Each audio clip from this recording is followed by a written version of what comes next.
up.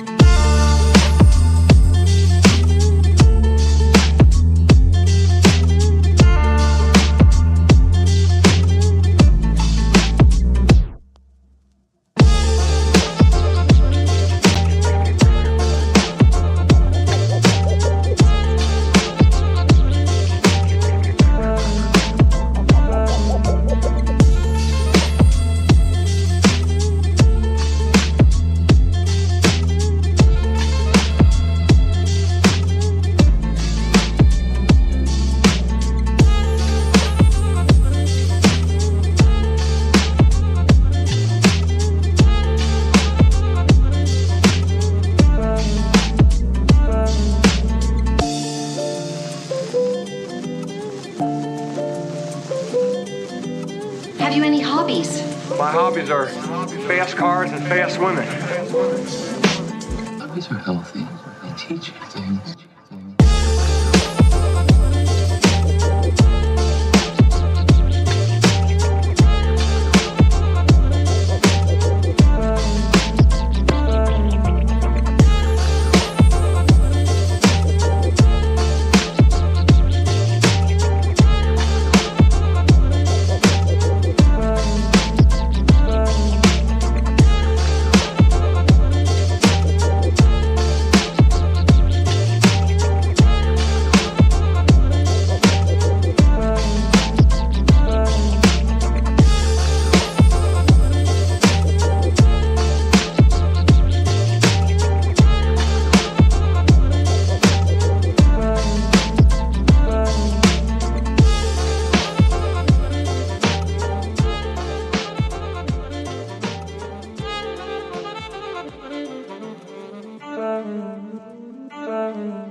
Are you ready?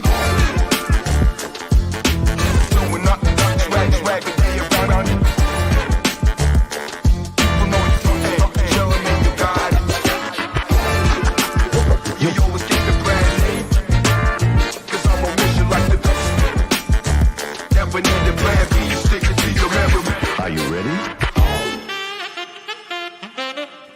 It's the show that recaps and gets you all squared away and finalized with everything week 3 and past. It is Around the UFL, the premier recap and discussion show of all things United Football League. I'm Zach Kyleman hosting today, a.k.a. Mr. Digits, a.k.a. you know who in the hosting seat. And boy, we have quite a show to bring you. Lots of debate, lots of topics, discussion, and some audits. It's tax day, people. We got some things to discuss and see what's legit and what's not behind the scenes. Let's go around the table as we always do. On the right side is my usual co-host for the UFL podcast who he'll get his licks a little later, but let's bring him in. How are you doing, sir?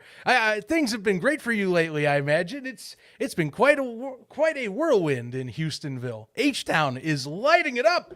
Yeah, I'm switching sports. Are the Astros doing good this year? I know they won the World Series a couple years ago. My God, what is going on in Houston? I don't know.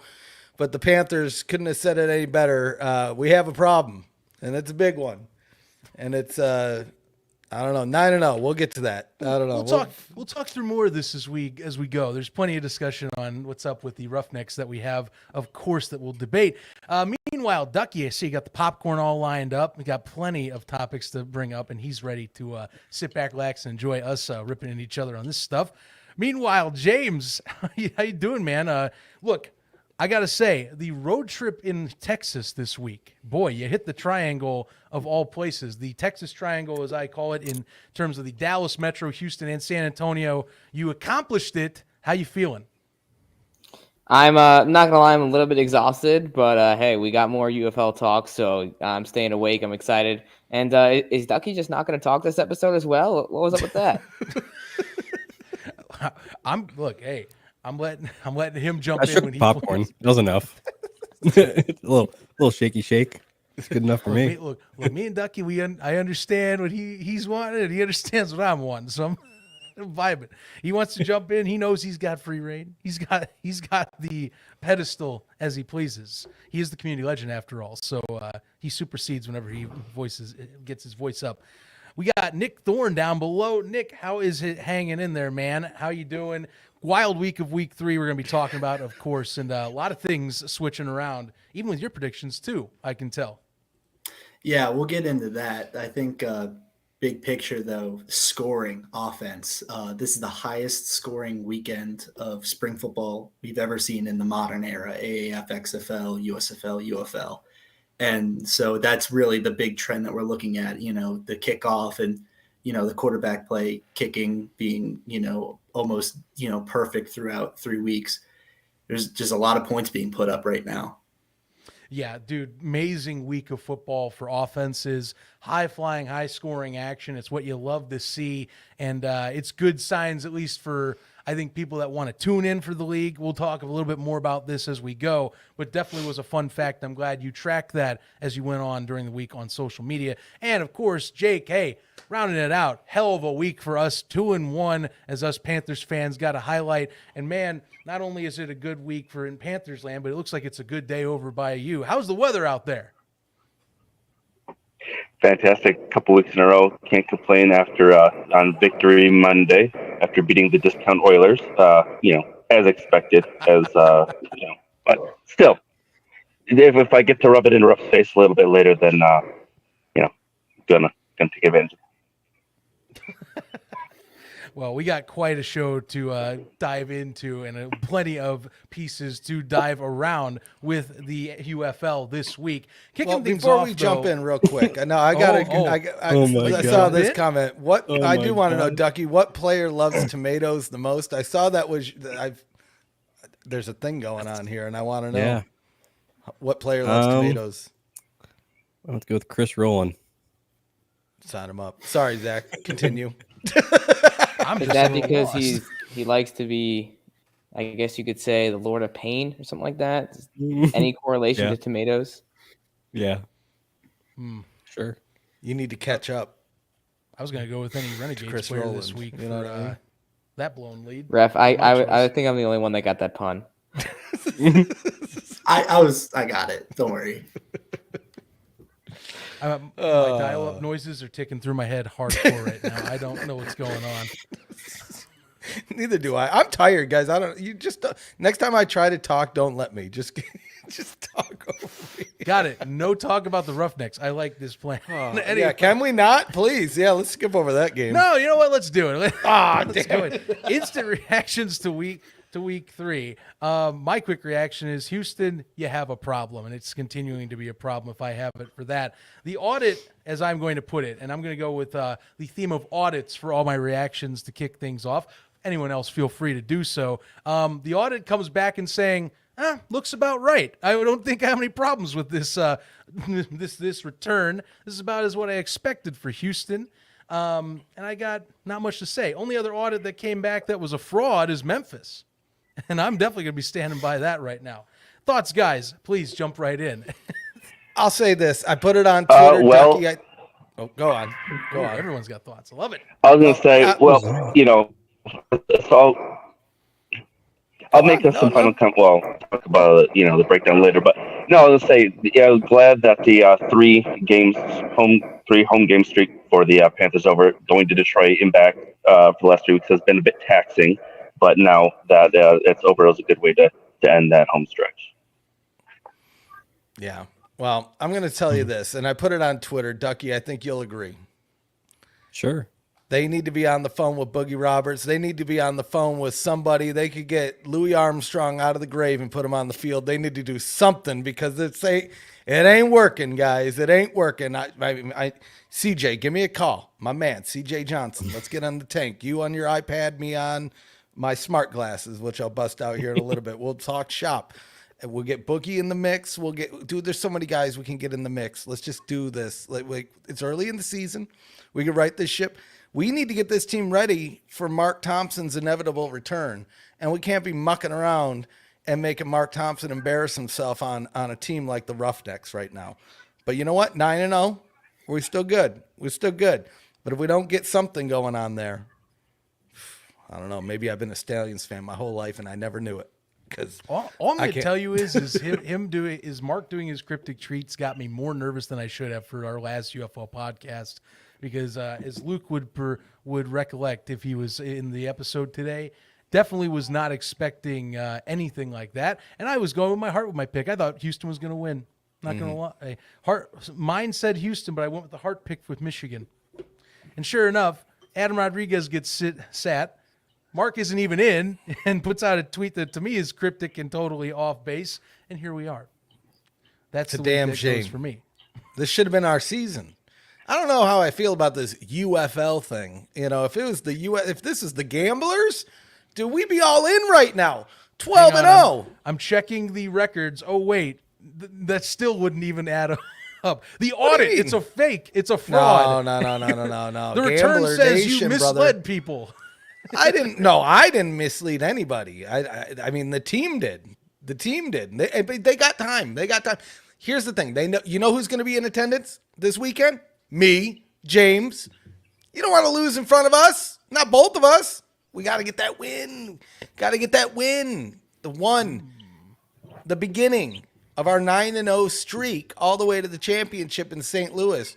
We're against all odds. And honestly, let's be quite honest. This is probably all a ploy anyway. Yeah, we wanted to go 12-0. But let's make everybody think we're down in the dumps. Let's everybody think, oh, this is going to be the easy game. We're about to have 9 trap games in a row. You thought Memphis was scary after coach started twerking out there. You don't even know. 9-0. That's where I stand right now. Speaking of which, that could solve Memphis' problems. I think that might be we the need play. To get Flip back on. Todd Haley did it, and they went on a 5-win streak. And I think I don't know, DiFilippo, we might just have to pull it out. We need to pull him back on the show and tell him, we gave him the hint early in the season. Maybe twerk it up. Just, throw one back or two. You know what? Maybe. And you know what? That's wild. He did say he was going to look it up. I told you not to let me talk. I don't know why. The audit says it lets that one slide, but evaluations will be redone at a later date. Oh, man. Around the UFL. Tell you what, let's to get this more wide scope, we're going to switch things up this week. Let's do power rankings first. I know, shocker, but it is a lot of this week's made a lot of news on our social and got a really big buzz. So let's pop this sucker up right now, as this is the rankings we have for this week in the UFL going into week 4. So as you can see, the Stallions pretty well set at number 1. It ain't moving. In fact, they re-solidified themselves. Everyone picked a number 1 vote pick on the Stallions this week. Otherwise, we got as follows. You got the Battlehawks up at 2. Michigan's up to 3. Brahmas slide a little bit after the loss to St. Louis down to 4. DC up to 5. Memphis still hanging in at 6, though a lot of mixed opinions on the 6 and 7 vote this week. A lot of with 3 and 2 we'll dive into as well. And then Houston's, about as solid an 8 as you can get. The Stallions at a 1. It's pretty much yin and yang right now so far this season. Not everyone, though. It's got, like I said, the 2 and 3 and the 6 and 7. A lot of buzz around that. A lot of discussion on our Twitter feed on the UFL newsroom account, by the way. And please put in your thoughts in the chat or on there as you please, because a lot of back and forth with the staff guys on those positions. And I think some valuable arguments either way. Which one do you want to start? I'd love to see St. Louis and Michigan first, just because I think there's some great debate, considering the fact Michigan actually has the head-to-head win, but the overall vote says St. Louis gets the 2. Man, I don't know. This one's tough. Again, you could probably toss them up either way to me. I think each team has their strengths. If you look at the defense, I think Michigan probably has St. Louis beat. If you look at the offense, maybe slightly, ever so much by a sliver, St. Louis has Michigan beat. And again, but the face-to-face battle, Michigan wins out, right? So, I don't know. To me, what are we laughing at? Are you laughing at me? What am I doing now? There's kids dying in somebody's mic. I don't know who it is. Well, that's Panthers fans hearing what I'm saying. Oh. Well, and I think special teams Panthers have it. Those are the souls of Roughnecks fans leaving their bodies. Yeah, I mean, Jake Bates, dude. Jake Bates is a mother, dude. He is. I can just throw back. I wish we recorded it, Zach, of us watching the game in the Tesla and you Oh, geez. learning that he had not even attempted a field goal since high school. And then ever since then, he's been perfect. And most of them have been over the 50. He just keeps going. He's got fangirls in the crowd. You got to love it. Look, I will say with this on the 2-3 debate here, and please, gentlemen, jump in as you please. The head-to-head, I think, makes this interesting because I do think if we're going to go just head-to-head, you should definitely jump into 2.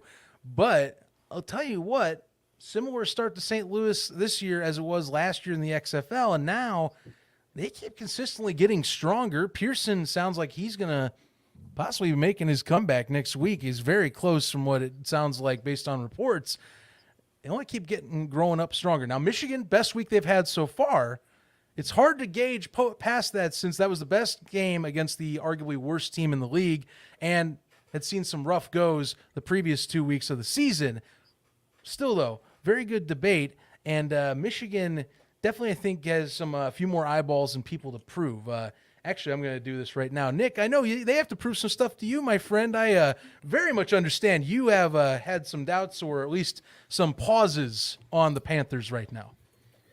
Yeah, and I don't want to be too negative because they did impress me this week. Obviously, last week, we had the conversation of I had them at 7, and I really was not confident in EJ Perry, who had 2 rough weeks, and in general, that offense just wasn't dynamic to me. And they came out and they just blew the roof off of Houston. They didn't have a chance. EJ Perry, big thing, no turnover-worthy plays. I talked about how in the first 2 weeks he had 6. He protected the football. He didn't make poor mistakes.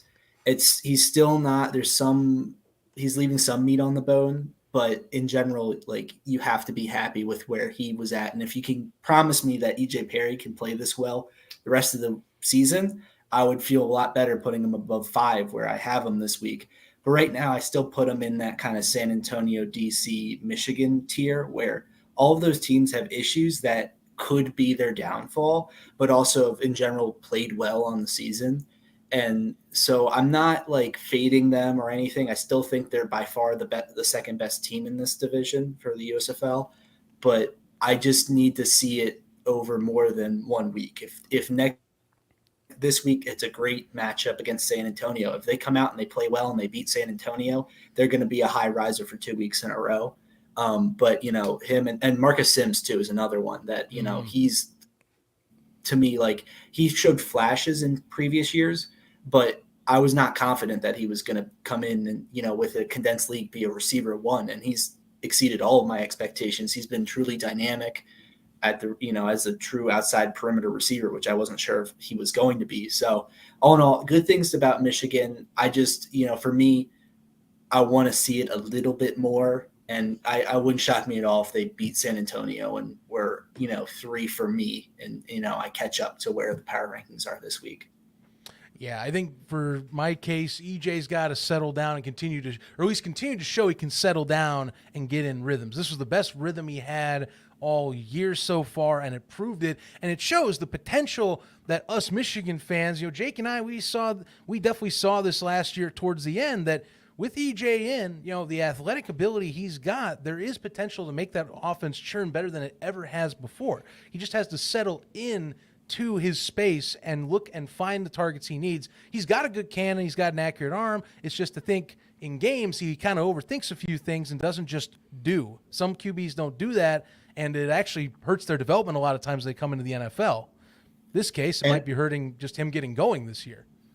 And it can't be overstated the benefit they got from moving Jared Horst to left tackle and making Dunlap the full-time right tackle. Looking at the PFF grades that came out right before this, Horst was a little bit above average, nothing special, but with what they were at the first 2 weeks, I think Perry's going to settle in a little bit more. I think some of the issues he had this week, I mean, he played well, don't get me wrong, but when you had plays that he was missing stuff on, I think it was a little bit of residual. I don't trust my offensive line where he's not reading the field. He's just one step and taking off, even, bailing from clean pockets. And, I'm encouraged with what I saw this week. They showed a lot more life to me this week than they have in the first two, even with them beating St. Louis week 1. Something to note from the press conference today with Mike Nolan is he mentioned that, for one, obviously the offensive line played well, but they dealt with some injuries that game where they only brought 7 linemen to the game. And I think it was Nelson and Pope that went down. And what Nolan said is, they were prepared to put a tight end at tackle if they had to. So luckily they didn't have to deal with another injury because otherwise that could have been pretty ugly. Man, I mean, we've been fortunate through the last several years to not have had depth issues where you've gotten to that point in a lot of cases, but does kind of highlight how close you can get to where emergency situations at key places do need to be brought up. Because remember, these rosters very limited and constricted in certain ways compared to the NFL rosters. You got to kind of hope things don't break a certain way. Injury bug can plague you. You just hope it doesn't plague you too much is the deal. Now I'll tell you, James, I want to hear your thoughts on St. Louis because I'll say impressive win. The marquee game of the week, honestly, was the cap off on Sunday. And to be frank, I mean, they pretty much once they got a score, it was all St. Louis for the most part all the time. Almost slipped it away at the end there, final 2 possessions, but held strong defensively and made a stand, and I think made a statement to a lot of people. Yeah, it was good to see them beat a team that's in the top tier of the teams within the UFL, right? Because, they beat Arlington at home down to the wire matchup. And I was impressed with what I saw at St. Louis. I know there's some people that are still kind of like, St. Louis, they still have things to prove. I think all along they've been one of the best teams in this league. I mean, you lose to Michigan on a 64-yard field goal. Like, how often does that happen, right? So right. You're 164-yarder away from being 3-0 and being right there in talks with Birmingham. So I don't think that they still have some work to do if they want to be in that conversation with Birmingham. But generally speaking, obviously I was down there on the field for this game, and I thought throughout the entire outing, their pace was very good from start to finish. And what Anthony Beck talked about so much, can they get off to a fast offensive start? Something they hadn't really done week 1 or week 2. So they were finally able to do that. And shout out AJ McCarron for running it in himself to get that offense going with that early touchdown. And yeah, I was impressed. San Antonio, they have a good defense. They played really solid defense the last 2 weeks. So it was a little uncharacteristic of Will Reed's group to allow 31 points, but hats off to St. Louis and McCarron and that entire group. And Jacob Sailors, that's a guy, he really stepped up. He was inactive last week. They opted to go with Mateo Durant. And then this week they went with Mateo Durant and they brought Jacob Sailors back, let Wayne Gallman go to inactive, and Sailors 62 yards and a touchdown in that fourth quarter. A couple of big runs that really helped them pull away. I know A.J. Smith steals a lot of the spotlight for being the marquee offensive coordinator in this league, but I thought Bruce Gradkowski called an excellent game, by the way. Very diverse play set, never seemed to be stale, never seemed to fall into a certain style. It was always kind of ever-changing and ever-flowing with how the game plan dictated. It was a really good job, and I think that's what helped them kind of just keep that one step ahead in terms of how the game progressed at the end there. Even with A.J. Smith's crew getting that final possession, they were still able to do just enough to kind of keep the points and the possessions ahead to where defense was allowed to dictate at the end, is all I can tell you there before we get into recaps. Jake, I want to hear your thoughts before we do 6 and 7 debate. 2 and 3, I mean, look, Michigan, I think, the head-up discussion is big, but we also talk about, kind of in the moment as we debate. Your thoughts? Yeah, no, I mean, honestly, I think 2 and 3 are kind of a coin flip. I think most days I probably would pick the Sword of Wings to beat the Panthers. But yeah, the head-to-head, both teams improving. Again, yeah, it was yesterday a one-off for Perry, or is this a sign of things to come? Again, kind of hard to say against a Roughnecks team that is down bad, but that front seven is legit, and Perry had, made some good plays. Obviously, anytime you get it to Sims and let him, make a play or two, that's going to be a really easy job for Perry. So, honestly, I obviously went the homer pick, went Panthers number 2, would be happy, or am content with St. Louis at number 2 for PFN overall. But, I mean, yeah, I guess like what you guys have said, pretty much kind of my thoughts on it. I don't feel as strongly about it as I'd like to, just because I think that team is really good. As much as I don't want to give them credit, but we'll see. Like as much as they may improve over the rest of the year, I think Panthers are just as likely as is hopefully every team sees improvement. So seems like a kind of a non-answer, but that's a tough one. I think that's tougher for me than 6 and 7. Yeah, I had actually let St. Louis go up to 2, even though I know it the head-to-head match. But I just was impressed with the win last week, and also again just Decor Pearson coming back. It's going to be a stronger roster, even more so. They're seeming to get more in sync. AJ McCarron, after that week 1 setup and issues where they felt like they were taking the ball out of his hands at times, he's been thoroughly, it seems, in control and given the keys at times where he can make those decisions and plays and get them going when he sees fit. Ducky, what does the popcorn bucket say?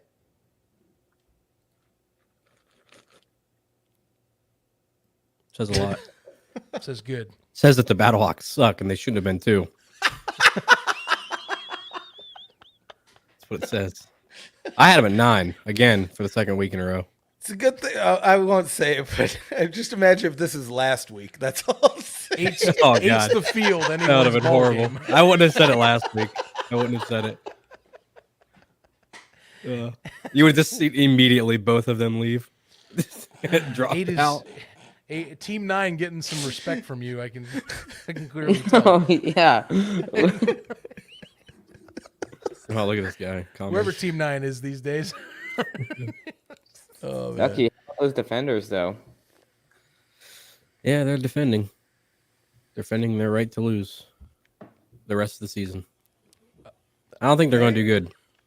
I don't know. You get rid of Boogie, you get rid of me. So I'm not really a Defenders fan anymore. This is why we need to get Boogie in Houston so I can get Ducky on that 9-0 rough 'em up train. Yeah. You know you're excited to be a Roughnecks fan, Ducky. You know it. I'm excited to see Boogie start doing something on one of these teams. Misery loves company, does it not? Think about this though, Ducky. Let me paint the picture for you. All right, let's say Boogie doesn't get a shot. We've already talked about Jaron not being in this league. Like the number of names next year, they do expand. I'm not saying this is speculation, so on a different thing. I'm painting a picture. They expand. The Maulers come back. I'll tell you, I'm a Maulers fan. Revenge tour. They should go 12-0 and just say, look what you shouldn't have got rid of us, and just paint them.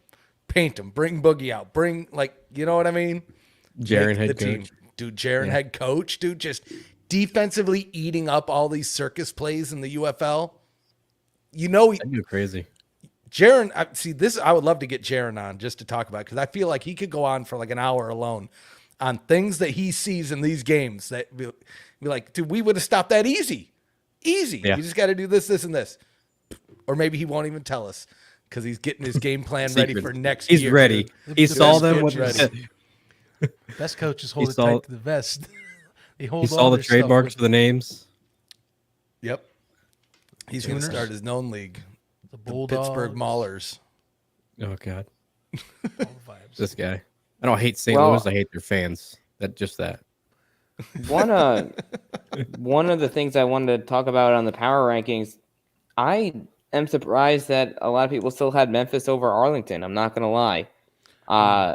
This is where I wanted to come in, yes. Yeah, this one's an interesting one for me because, yes, Arlington's 0-3, but you look at their strength of schedule and you look at how close they've been in all these games. I mean, Arlington put up a better fight against Birmingham than Memphis did. Granted, it's a little bit of a different Birmingham team this time around because you had Adrian Martinez play the whole game, and it's a couple weeks further into the season. But I don't know. I mean, Memphis just across the board, man. Like, to give up so many sacks, their offensive line was a disaster. And on the other side, Arlington's been a disappointment. But you look at their offense, they put up over 400 yards in that game. You are one Letty Brown drop away from being 1-2. I was right there on the side. I could not believe that drop. Unbelievable. Very rarely is there one play that loses you a game of that magnitude, right? It seems like a drop screen, not a big deal. That play lost in the game. He makes that catch. He turns upfield. He was wide open grass in front of him, picking up that first down. The game's over. Arlington wins. There's no shot for the 4th and 12th play. There's no shot for them to get a touchdown. It's over. So I don't know. Arlington, I feel like, I mean, they know it. They feel Bob Stoops feels like they should at least be 1-2 this season.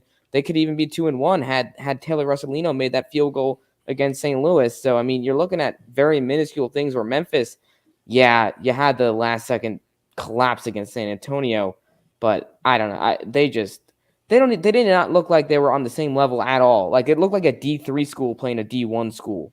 You know, like it just, I don't know. That was a mess. I'm going to bring out Mr. Digits for this one. I've been waiting. Hey, It's the duality of man I see in the stats. Someone said, Zach, you don't do enough stat talk. Well, let me tell you something here. Arlington Renegades are the most fascinating team right now on the stat sheet. Total offense, they're second best in the league, only behind Birmingham. And let's face it, if they're better than Birmingham, this will be even more of a talking point. Dead last in defense. I say we have quite a team that likes to run barn burners and hopes to God the shootout ends in their favor. So far, 0-3. Credit, as you said, James, let one slip right through the fingers, literally as well. Not even completely a joke. Not even figuratively. Literally slips through the fingers of a win because, yeah, Mr. Digits here says that shootout should have ended right there. Shouldn't have finished as the highest total scoring game of the weekend, but it certainly did. Shows you Arlington's problems. Got to shore some things up. Last in defensive statistics and rush game as well, and in passing. We discussed this on UFL podcast with me and Luke.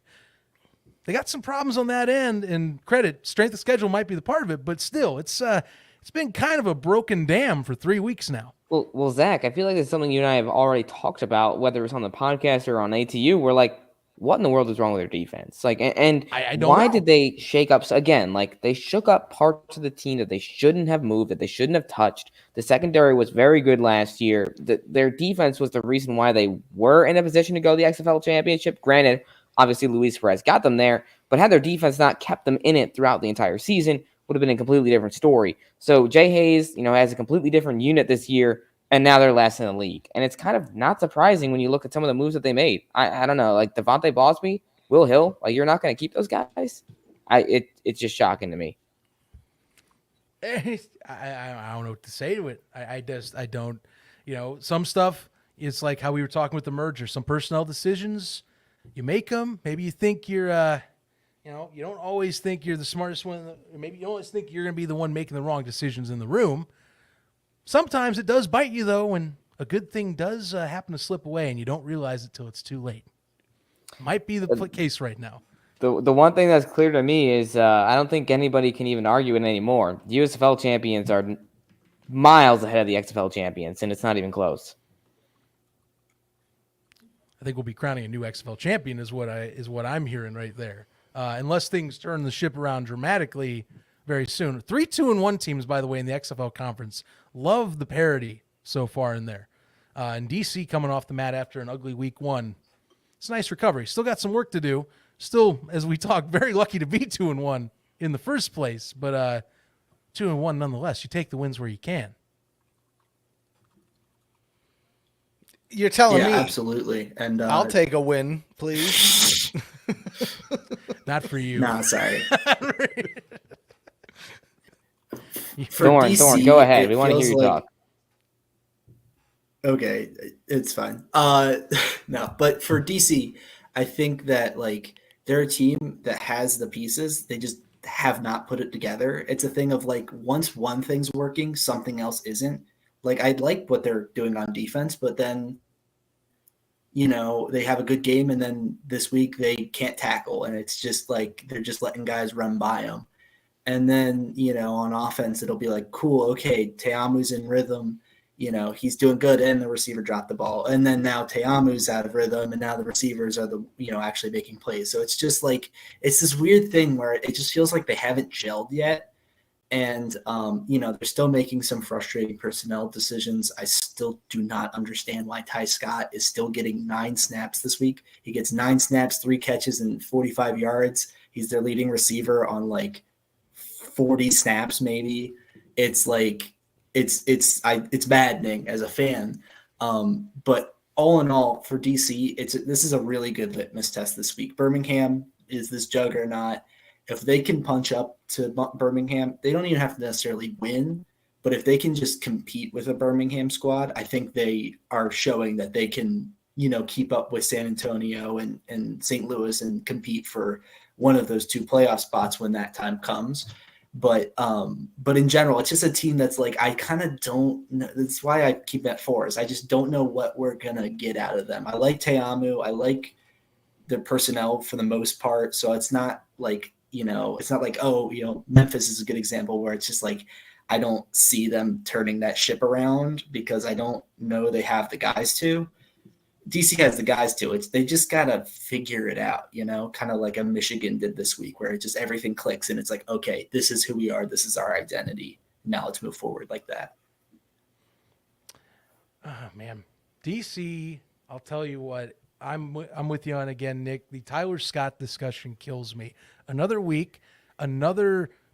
When he's used, impressive plays and key plays, mind you, in how the game is dictated, by the way. That field goal does not happen or is not as at least easier to make for Mr. McCrane there without a Ty Scott catch. And sure enough, the limited reps, I don't understand. Sometimes it comes down to personnel and some offensive coordinators, they have certain ways they're set in, but I don't get what is being thought through sometimes when it comes to reps for guys that do make plays consistently, and then we go every week and go, game plan dictated we wait until a portion of this to find the route.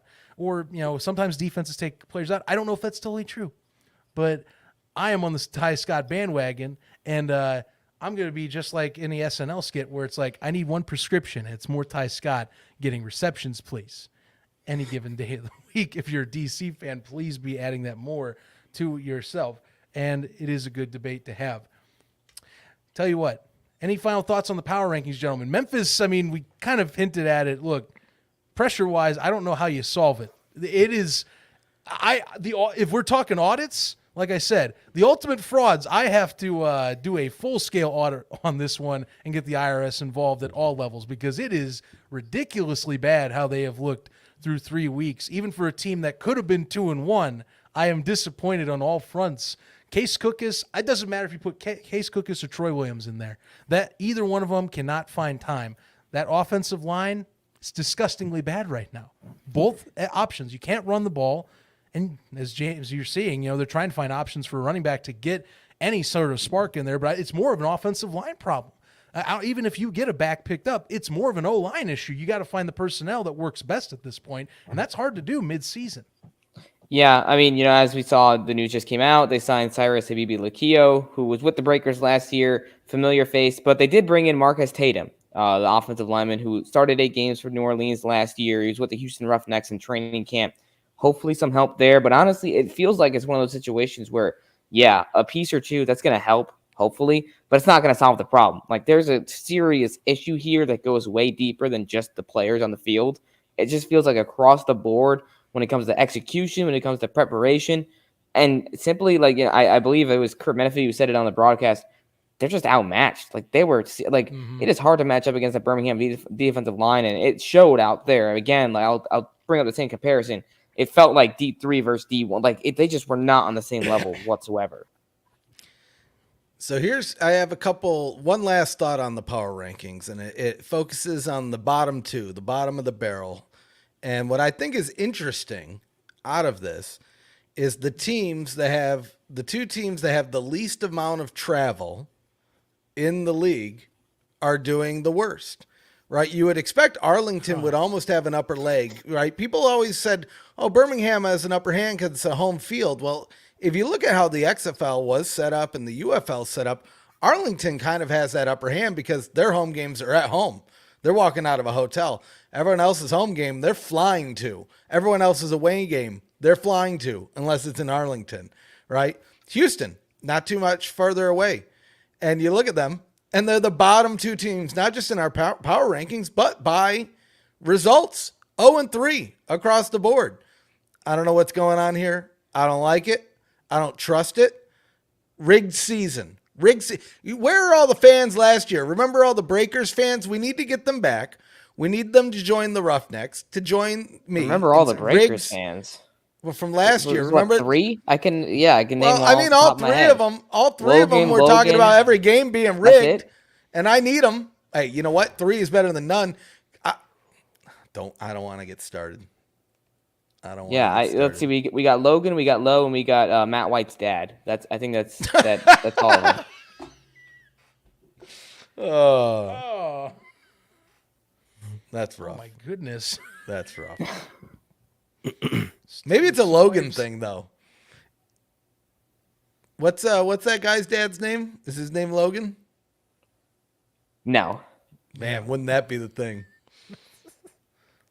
That Triple would- threat. 3 Logans at your door. What do you do? I moved to Arlington. Someone needs to go help Ref out. You see 3 Logans at 3 too a.m. Too bad he's all alone in his house right now. It's a shame no one's here to help him out. You see the Birmingham Pick 'em front, up. front. You see the Birmingham front 7. What do you do? Yeah. Call a Logan. Scenario. What do you do? If your case, I mean, I don't know. You put a lot of ice packs on is the thing. Is this anything? Troy Williams coming in later in this game. Is it relief for him Case getting beaten up, or legit QB controversy we're talking about here? I think it was the other takeaway we got at the end of this one, because I'll be honest with you, I'm still buying that it's a beat up, because Jesus, some of these hits, even Case taking honestly the most vicious hit I've seen in 3 years of spring football, sans AAF, mind you, with Bergatini, on a freaking offsides play of all things. Just, I think it's because of hits, but I digress. People have wanted to see Troy even since freaking training camp. Your thoughts, guys? Yeah, it was hits. He was getting beat up. He was slow to get up constantly every single time. You know, the Stallions D line got to him. I don't think there's QB controversy. I'm sorry, Troy Williams has a lot going for him, but I was never afraid of him as, the Maulers quarterback. I don't see him being that dangerous. He's not going to be the guy to lead the Showboats. He's not going to be the change. Yeah, Josh Love. That's all I have to answer that with for 2 of those. But yeah, he was injured. That was the thing. They had to save him. If they're going to save their season, they need to have their QB1 be able to at least recover. And they weren't going to win that game, so it was kind of a mercy relief there. Well, and I'll say this. I don't know what it is. Case Cookus has just bad luck, because it doesn't matter if it was his first season in the USFL last season or this year. That dude finds a way to get ragdoll, man. He gets sacked. He gets put down. He gets dropped. And he gets back into these games, but at a certain point, you see that as a fan. I know Stars fans were watching that last year of like, dude, this guy's getting blasted out there, And we're kind of seeing some more of that this year under new leadership, right? And so I know, well, Jake, you might understand this. Alex Avila for the Tigers. Somehow his mask was a magnet for the baseball. He was always getting blasted with a baseball in the face as a catcher all the time. Huh? Blasted into what? Yeah, well, you get what I'm saying. See, this is your guys' fault that you take everything I say as a dirty way. I was waiting because I said something about dudes getting something on the field, and I don't know. Anyway. After dark, dude. Wait till the Patreon PFN After Dark is going to be so lit. Insert the Vine boom right there, because I have questions. Dude, we'll put politics on that channel. It'll be $100 a month. You want to talk politics? $100 a month, PFN After Dark. And we won't actually do it, but you can pay for it. Politics of spring football, people. He clearly meant of spring football. He's not meaning it all in an election year of all things. Daryl Johnston for president, baby. Somebody asked me who I want the VP to be. Dude, the only VP there is, DJ, Daryl Johnston. Sign him up. Moose. You can write in as you please if you want. James here, sidetrack. I want to actually ask you, what was your preferred venue that you visited here? The Alamo Dome or Choctaw? I'm curious. Again, you're the road trip guy right now, so I want to hear more about this weekend. I think we lost James. Oh, there he is. No, he isn't. I can't tell. Is that my internet or is that you guys? What's going on here? Aren't you in the Oh, same? no. Can you guys hear me? I'll answer for him. James had fun at both stadiums. He equally enjoyed the facilities at both. It was a nice atmosphere, and he can't wait to get back to both of them. That feels like a James answer. That was the most Switzerland thing I've ever heard. Switzerland. Both teams did a good job. Yeah. I measured both of them were 100 yards exactly. Go sports. I love sports. You can see this guy typing up a storm right now. We all know that he's really excited for Rice Stadium, and he's going to be equally Am I back happy to now? return them. Yep, you're back. back. I didn't know you were gone. You never We left. can see you typing in the background. Yeah, Surviving. Chase Garbage is out for the season. The news just broke. Holy For real? crap. What? Wait, are you Chase Garbage is seriously? out for the season. for real? Are you Oh my mucking with God. us? I'm not messing with you. Okay. Sports No Illustrated wonder. just broke the news. Wow. Alrighty then, wow. we got something to definitely debate on. Whoa. This changes a lot of the landscape for the XFL conference in particular. The Brahmas have some questions now. Quentin Dormey's season is coming to town. It looks Well, like. everybody that wanted it is about Tom to see it, Flacco. and they're going to be Kyle, hoping. Oh, Tom. Kyle Sloter. Dude, Sloter in the house. Bring him to Houston too. Dude, bring Sloter, bring Boogie, bring your mama, bring your daddy, bring them all.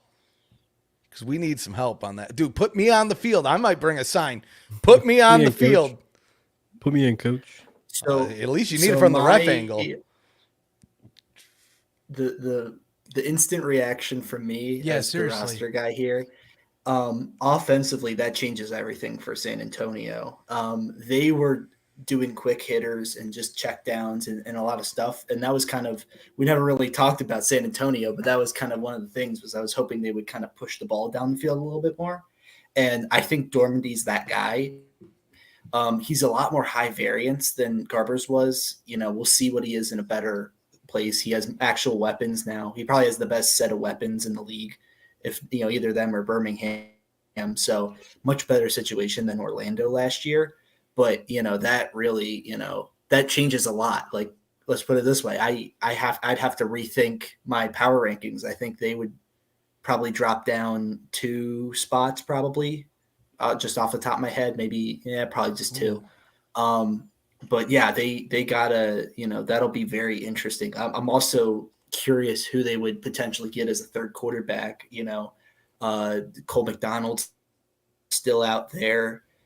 He has experience in that system, but I don't really know of anyone else that like is, you know, Harrison Frost had a little bit of experience in Seattle last year. I think he's still available, but I don't know. That one's going to be interesting. It might be a new face to spring football in that QB3 spot. Maybe this is the time where they go out and take a swing. If I'm getting crazy here, maybe a Trace McSorley says yes to, you know, joining them, but that's pure speculation on my part. That's wow. That's crazy though. So, worth noting, which I just put in my tweet. So, as I exited the Alamo Dome yesterday, and I know people were asking me which venue I like better, Alamo Dome definitely the better venue compared to Choctaw, just because it's more of a traditional football setup. Choctaw is a little funky. That said, I think both are solid venues. But yeah, holy moly, I cannot believe Garbage is out for the year. He was not injured during the game. I mean, he was, but he didn't come out of the game. He didn't exit the game. As I was leaving the stadium, I walked by Chase. I think he was with his family, and he had ice on his throwing hand and wrist.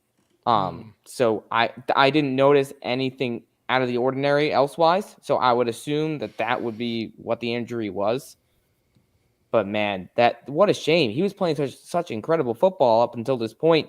I know not everybody was a huge fan of him, but I mean, I thought he was doing a great job, his first professional gig, really. Yeah. You know, with San Antonio and AJ Smith. I'm running out of words to say. That's a shocker. Well, no, He- he definitely I think had one of the best performances of the year so far. I mean, that Memphis performance is going down as one of the top ones for sure.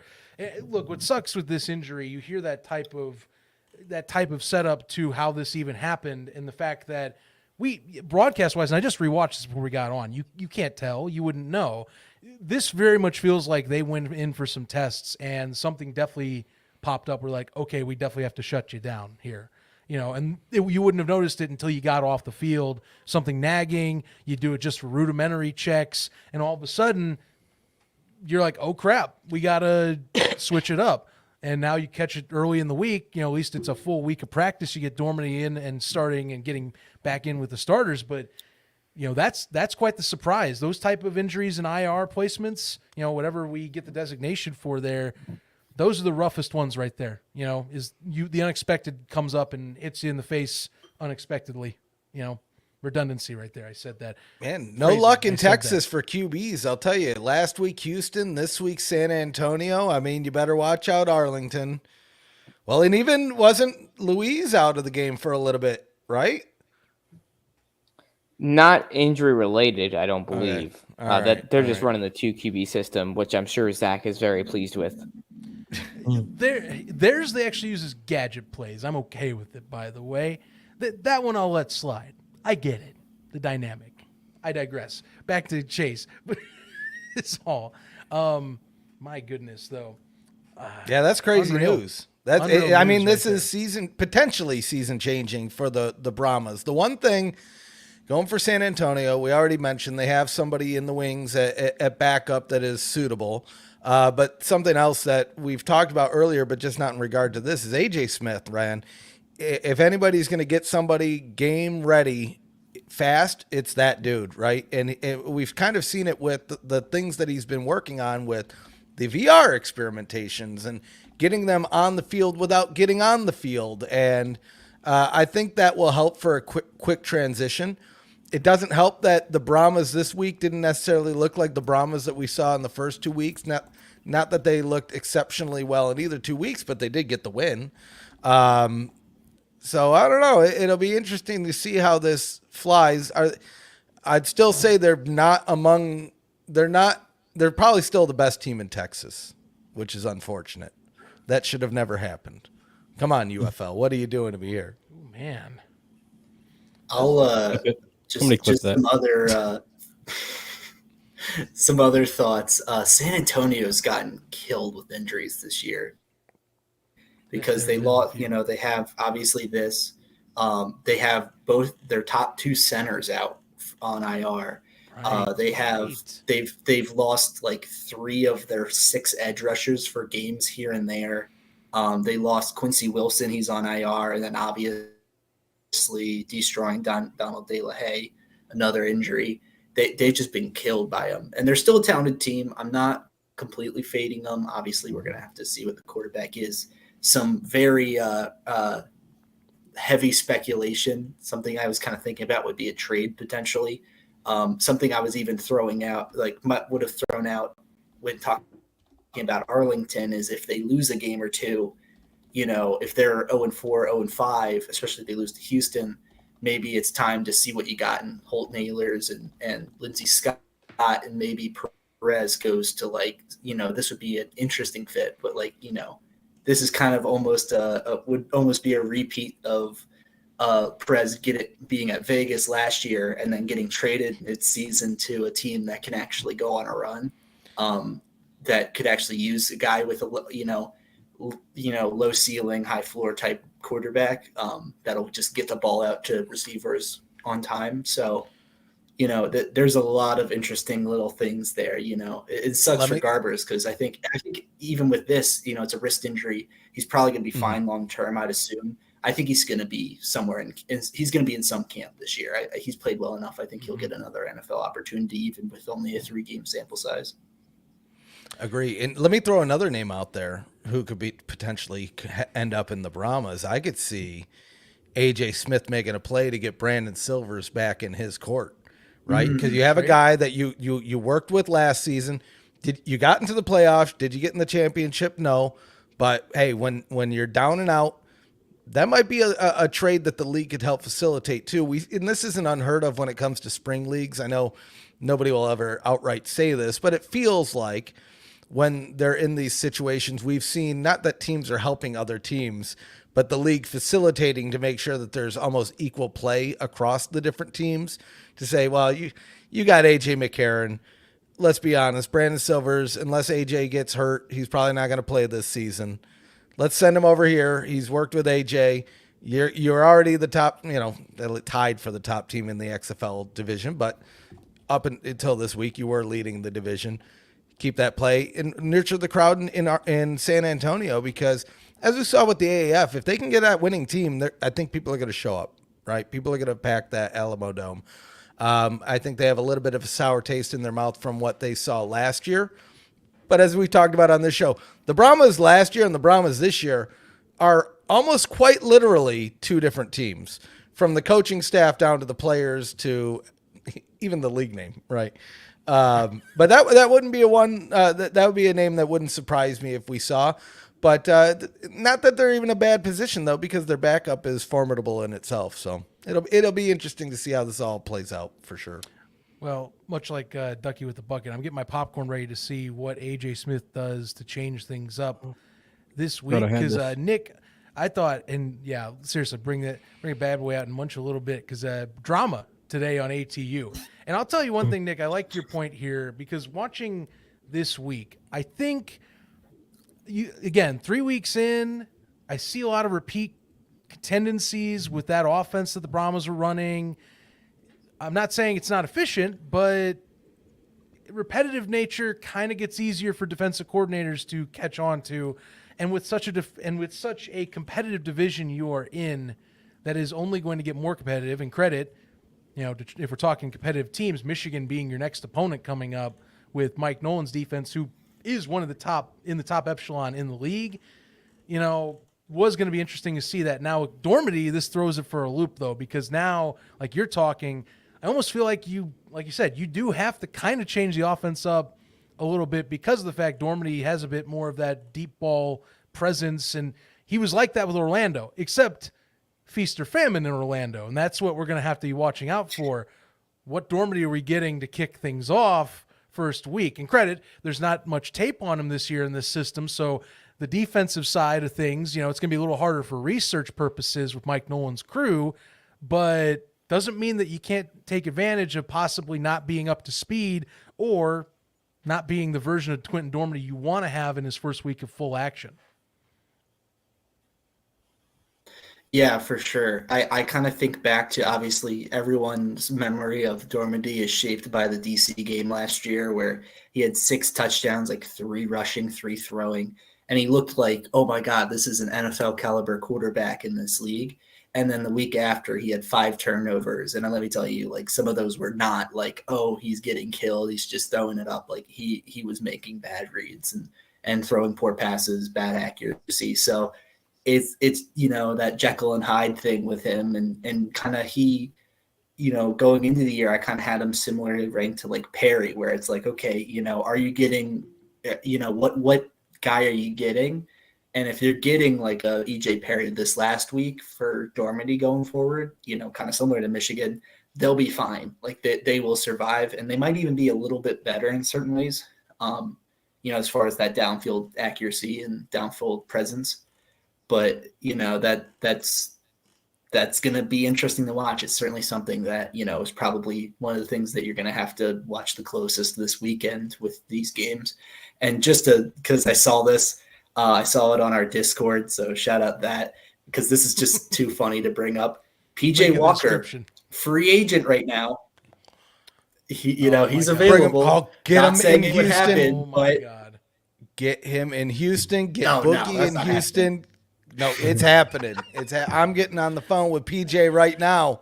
Hold on. Where is it at? We'll do it live on the air. You're gonna purposely yourself swipe him away. He'd be like, "Who is this? How'd you get my number?" You're that weird guy I met back in 2020, aren't you? Stop calling me. You that guy with the ref shirt? Yeah. You're the guy that calls me at 3 a.m. on Saturday, aren't you? Oh man. So what I thought you were going to bring up, Nick, was RJ Young's MVP power rankings, which I'm looking at right now. Does anybody want to guess who RJ Young has number 2 for the UFL power rankings, player wise? I could take a Number guess. number 2. Number 2. Genda. I'm assuming it's Garbers. It's Luis Perez, isn't it? Luis Perez. Yeah. Again, Numbers say yes, so I mean, I get the numbers argument, but I mean, it's hard to put you at the top when you got like when I think of MVP, that's like the player that was the difference maker that got you the win, that got you into the playoffs. Maybe not the championship because it's a season MVP, but like that's what when I think of MVP. And sure, numbers are one thing. Yes. Bernardo in 3. oh right, and that's where the other half of the discussion comes up. Is numbers are great, and they are certainly up there, but yeah, the Who's wins number are 1? not up. Adrian Martinez, which, okay, 3-0. It's going to be a Stallion. Yeah. I mean, it's hard not to be Granted. at this point. I think, Yeah, I think I mean- McCarron has been making a lot of noise the last 2 weeks. This week he definitely. Well, he seemed won't to, be. So Because he's going to start crying and he's going to lose more. So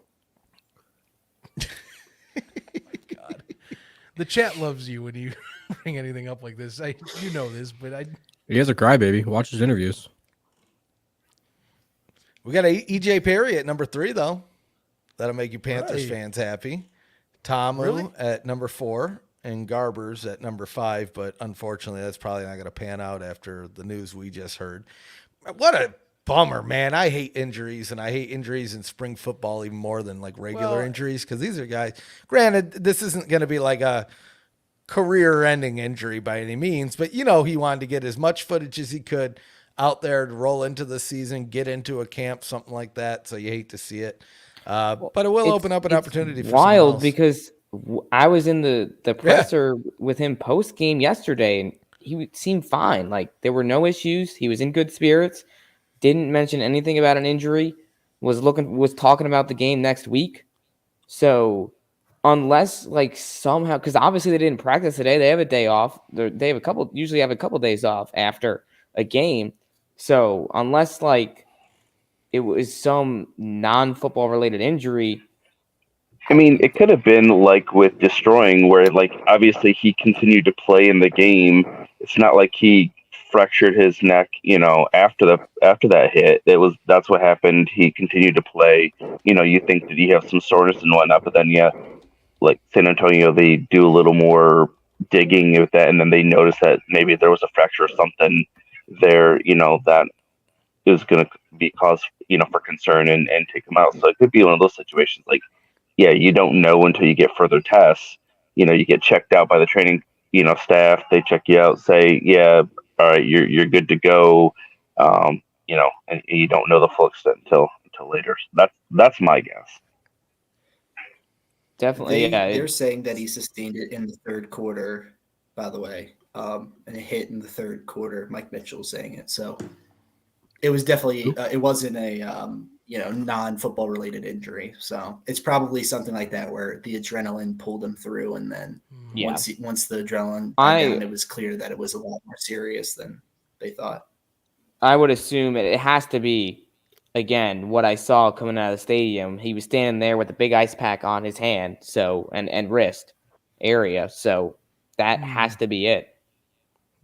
Could be a fracture in one of those. There's a lot of bones in the wrist and in the hand.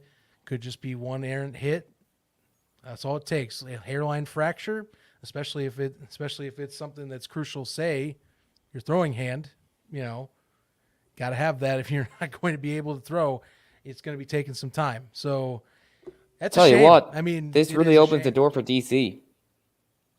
It makes the number 2 XFL playoff spot way more interesting now. Not saying it wasn't, but it's tighter with that change. It was all right. Well, so, the way I had it, St. Louis and San Antonio were the 2 better teams in the XFL conference, and DC was very, very close. But I just feel like St. Louis and San Antonio were just a tad bit over. So with this in mind now, I think DC hops San Antonio in my book. Man. Too bad they're not going to win the championship. when they play the Roughnecks that are coming in on a fresh 8-game winning streak, about to make a 9-game winning streak. Man. Rough them up. Notice how the enthusiasm isn't even there when I say it anymore. I can't. It's not like we can noticed even really it shake our last head on week. it. You're not buying people in. 12-0. You're gonna see me at this game. You thought I looked angry at that first game. My face is I'm gonna have like a concave face from sadness. Rough 'em up. Yeah. Where's Brandon Silver? Give him neck. Yeah, oil me up.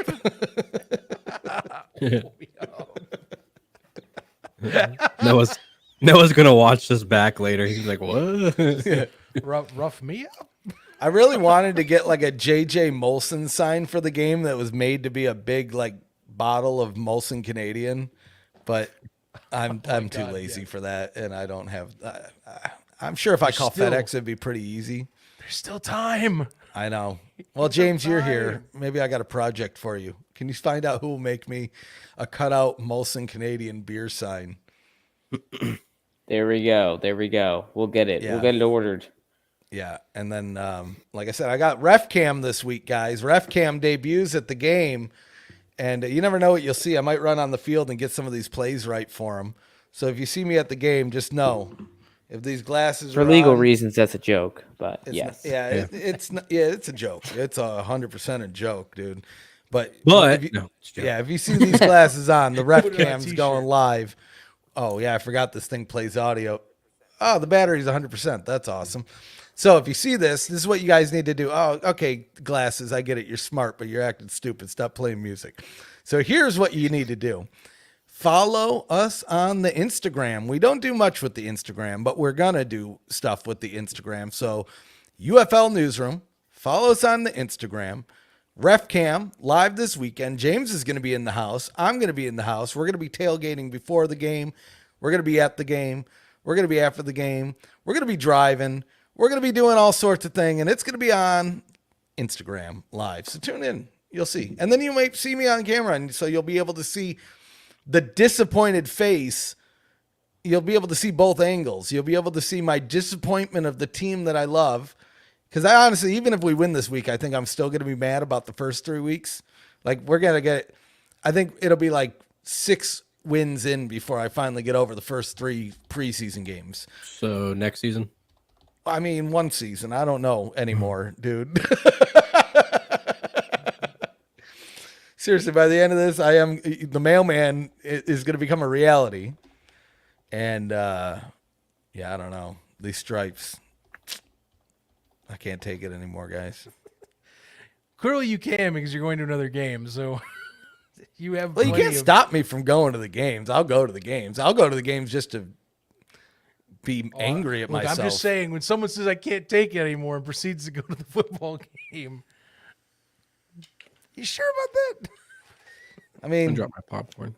I won't say it. Never mind. Any final thoughts on the Garbers news, guys, before we close this chapter out of tonight's episode? I don't think so. Just unfortunate to see. It's a shame. Good player, not only for the Brahmas, but really for the league. Getting a lot of good press too. And I think we had already seen a few people react onto this news that we want to see great talents highlighted in this league to help promote spring football as well. It's a shame to see these injuries. You can't predict them. That's the thing. They come up, they happen, and we got to roll with the punches. And Brahmas fans, even more so, are going to have to roll with the punches come this week. But at least Dormady has promise for those that are going to be seeing him put in. All right, guys. Final things to wrap up this edition of ATU. Points. We didn't do points last week. We actually, it was such a loaded show last week that we kind of forgot to add them in. So I'm going to be combining points totals really Times 2? quick. Times 2 as we do Just it. double them. Yeah, we'll do it that way. Double it and So give it to the next person. Yeah. Oh, you want to pass it along? You want to do some charity work? No, No? all my points. Keep your points. Hold on Yeah. to them tight. Never let go. Get whatever prize we vaguely said is going to happen at the end of the season if you get the points. Although Tiny Panther, I think, is still leading by a ton. So Oh, No, God. I think Jay Sternberger at 69 points. He's leading the pack, man. And I don't know if anyone's going to beat him. Unless Flip comes on here and twerks, then I don't know. That might get That will be might get a 420. I don't know. What's Tiny Panther at? 51. We'll give Tiny Panther one more point. Yeah, Coach Flip is at 58 right now, so he only trails by 11. You want 12 points, you know what to do. Tiny Panther gets a point for being mentioned on here this week. Base points for everybody is 10. James gets 20 for the breaking news on the show this week because that is it's just massive. And catching that and getting that all sorted out, it is huge. 20 points goes to James. Otherwise, let's see here. I'll give pity points to the 15. ref this week. How many points? 15 for. Well, because I was here when James broke the news, so that's got to be something. You know what? Just for doing that, I'll give you that. I like your confidence. 15 points for Ducky speaking out and taking command in this regard. Congrats. 12 points. The extra 2, like I said, it's the ref's sorrows. Actually 3. It's for all 3 losses. So 13 this week. I don't want that. And you know what? We're going to get 12 each, you and me, Jake, for the fact we got 2 wins. That's what we'll take it. Nick, you get 15 as well. I give you that. I'll take it. Some great points this week, honestly, and especially on the discussion around AJ Smith's San Antonio play calling and what might have to change. So I think that about does it. But yeah, hell of a finish to an episode. Definitely unexpected, but the news, my God, guys. We'll be talking about this all week on all our socials and on our Discord, by the way. Link in the description of this video when we are done. Join the PFN Discord.